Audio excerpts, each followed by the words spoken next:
It all started as a stupid dare. We were a group of 6 guys, all close friends from high school, and we had this tradition of doing something crazy every summer. It was Chris's idea this time, a night out in Blackwood Forest, famous for being haunted, with nothing but a couple of flashlights and a bottle of whiskey. The idea was to camp, drink, and spook each other with ghost stories. It sounded like a blast, so we packed up and headed out around 10 p.m. By the time we reached the forest entrance, the moon was a thin crescent in the sky, and the trees cast long, eerie shadows on the path. We hiked in about half an hour, laughing and joking, before we found a small clearing to set up our spot. The forest was silent, almost unnaturally so, and the cool night air sent shivers down my spine. We lit a small campfire and passed around the whiskey. The fire crackled, casting flickering light on our faces. Kevin, always the storyteller, began recounting the legend of the Blackwood Witch, a tale of a vengeful spirit who haunted these woods, cursing anyone who dared to enter her domain. Legend has it, Kevin said, his voice low and dramatic, that she was a healer accused of witchcraft and burned at the stake right here in these woods. Her dying words were a curse on anyone who disturbed her resting place. The wind rustled through the trees, and for a moment, it felt like the forest itself was listening. We all laughed, trying to shake off the unease that had settled over us, but there was no denying the chill that crept into our bones. Chris took a swig of whiskey and grinned.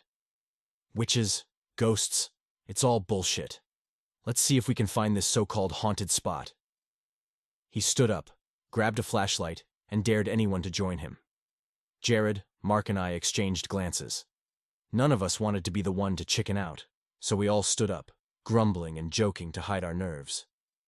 We left the campfire burning and ventured deeper into the forest, flashlights cutting through the thick darkness. After what felt like an eternity of walking, we stumbled upon an old weathered sign half buried in the undergrowth. The words were barely legible, but we could make out Blackwood and something about danger and keep out. It was enough to make my heart pound a little harder. "Guess this is the place," Chris said, his bravado starting to wane. We pressed on, the silence growing more oppressive with each step. The trees seemed to close in around us, their twisted branches reaching out like skeletal hands. Then we saw it. A small clearing up ahead, where the ground was scorched and barren. In the center stood a single blackened tree, its gnarled branches bare and twisted. The air was thick with the scent of burnt wood and something else. Something metallic and sharp. As we stepped into the clearing, our flashlights flickered, then went out completely. Panic set in as we fumbled to turn them back on, but they refused to work.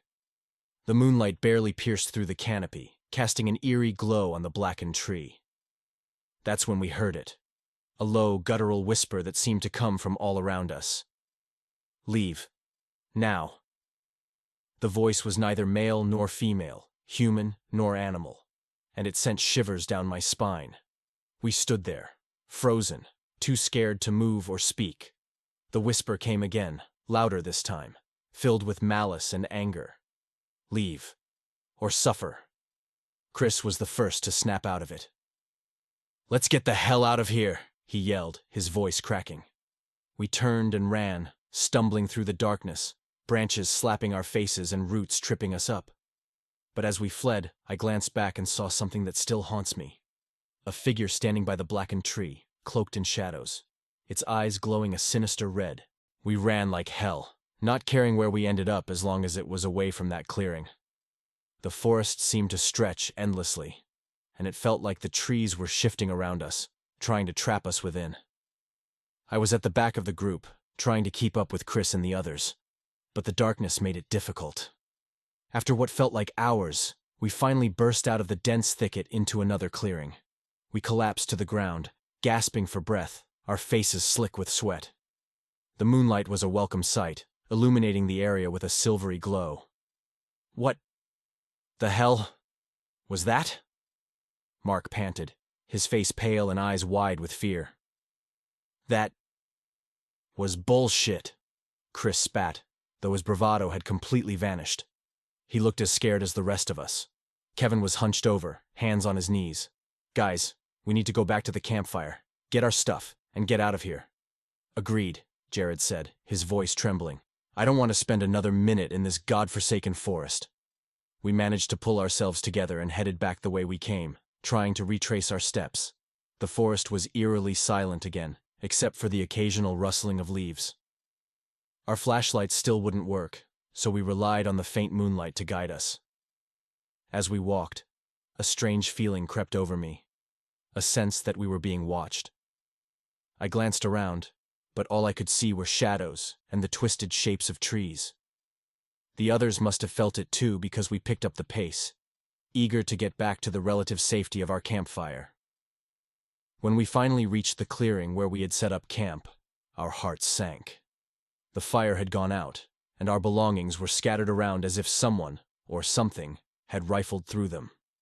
The bottle of whiskey was lying on its side, empty, and the ground was covered in strange ash-like footprints leading away from the campsite. "Who did this?" Mark whispered, his voice shaking. "Maybe it was animals," Jared suggested, though he didn't sound convinced. "No," Chris said, pointing at the footprints. "Look at those. Those aren't animal prints. They look human." The realization sent a chill down my spine. We quickly gathered our things, shoving them into our backpacks as fast as we could. The sense of being watched grew stronger, and I couldn't shake the feeling that something was out there, hiding in the shadows, waiting for the right moment to strike. Just as we were about to leave, Kevin froze, staring at something in the distance. "Do you guys see that?" he whispered, his voice barely audible. We turned to look and saw it, a faint, glowing figure standing at the edge of the clearing. It was hard to make out any details, but it seemed to be watching us, its eyes glowing a sinister red.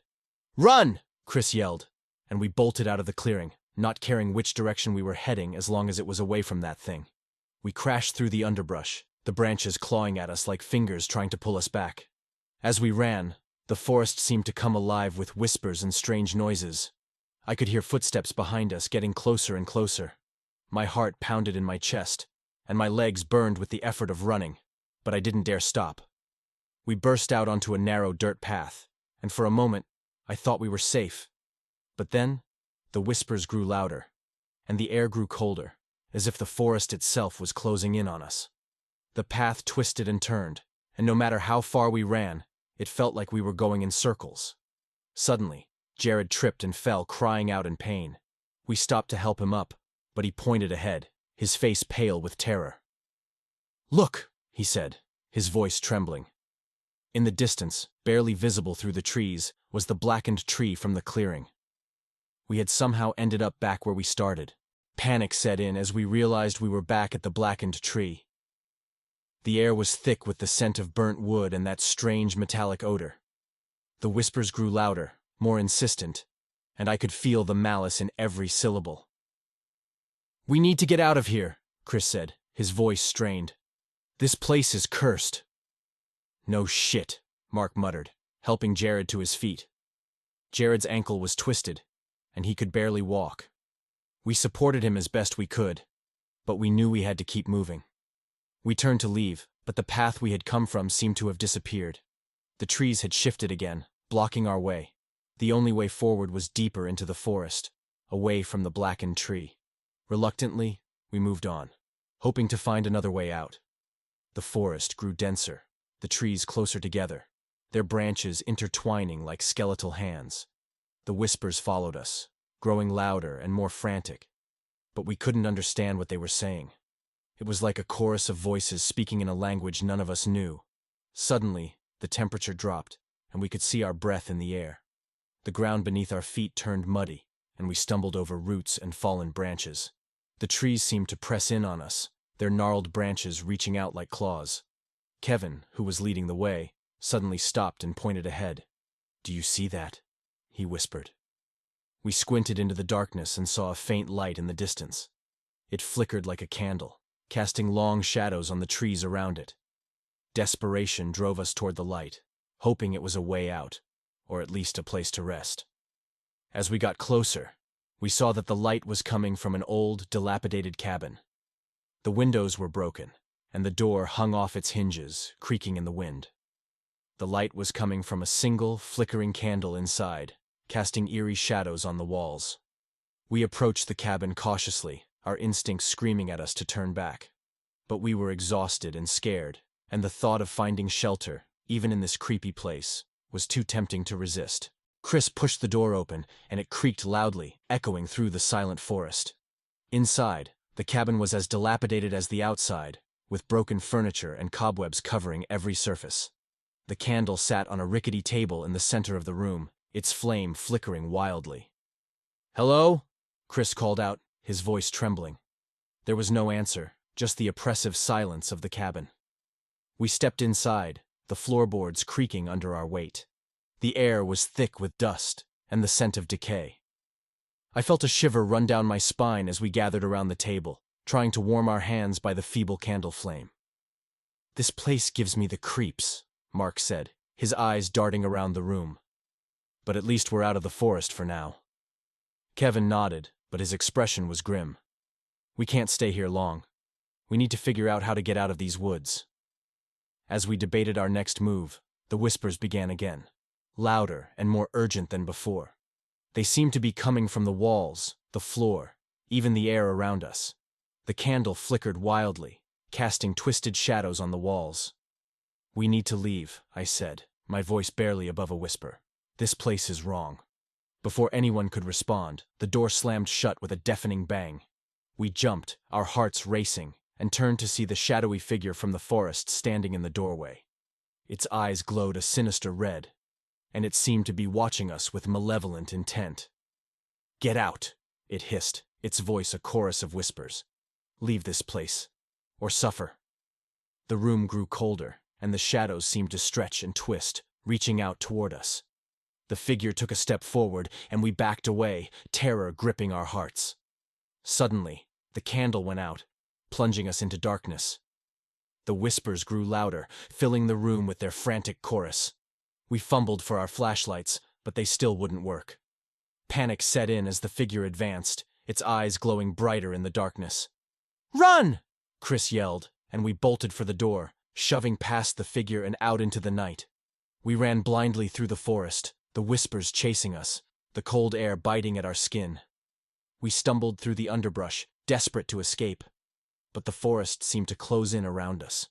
The path twisted and turned, and no matter how far we ran, it felt like we were going in circles. The whispers were relentless, growing louder and more insistent, driving us to the brink of madness. Then, just when we thought we couldn't run any further, we burst out of the forest and onto a familiar dirt road. The moonlight shone down, illuminating the path back to the town. We didn't stop to catch our breath or look back. We just ran, as fast as our legs could carry us, desperate to leave the nightmare of Blackwood Forest behind.